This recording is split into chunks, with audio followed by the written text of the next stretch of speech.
የኔ ውዶች የኔ ወርቆች ሩታዬ እንግዲህ ስለማትታሰር በጣም ደስ ብሎናል። አብርሃምም ደግሞ ያው ሁሉም እንደተናገሩት ወይንም ቡዜ ምናምን እንደተናገረች እንግዲህ ይሄንን ቪዲዮ ስታዩት ምን ነው ተሽከረከርሽብን፣ ልባችን አመመን እኮ አዞረን እንዳትሉኝ፣ አይዟችሁ እኔን ይዙርብኝ የኔ ውዶች፣ አይዟችሁ ማሮቼ።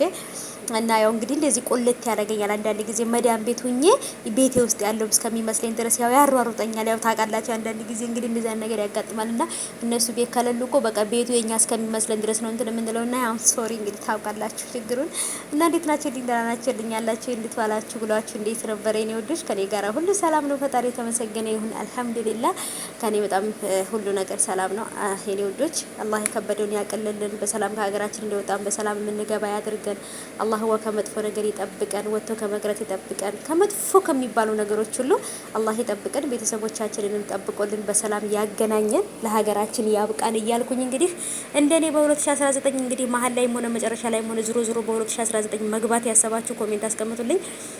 ትናንትና በጠየኳችሁ ላይ ኮሜንት እያስቀመጣችሁ ነበረ። እንደኔ ብዙ ሰዎች ለመግባት እያሰባችሁ ነው። አላህ ያሳካላችሁ ያሳካልን እያልኩ ወደ ገደለው ስገባ እንግዲህ አብርሃም ወረቀቱን ቀዷል ማለት ነው እንደተስማማና ክሱን እንዳነሳ ያው እንግዲህ ተረጋግጧል ማለት ነው። የነገር ደግሞ በጣም ለኛ ምን ያህል አሪፍ መልእክት እንደሆነ ታውቃላችሁ። ምክንያቱም ያው ቡዜ ብትናገረውም አብርሃም ራሱ ወረቀቱን እስካልቀደደ ድረስ አላመንም ነበር። ምክንያቱም አሁንም ልብ እንትን ብለዋት ድጋሚ ደግሞ የሆነ ችግሮች ይከተታል ብዬ አስቤ ነበረ።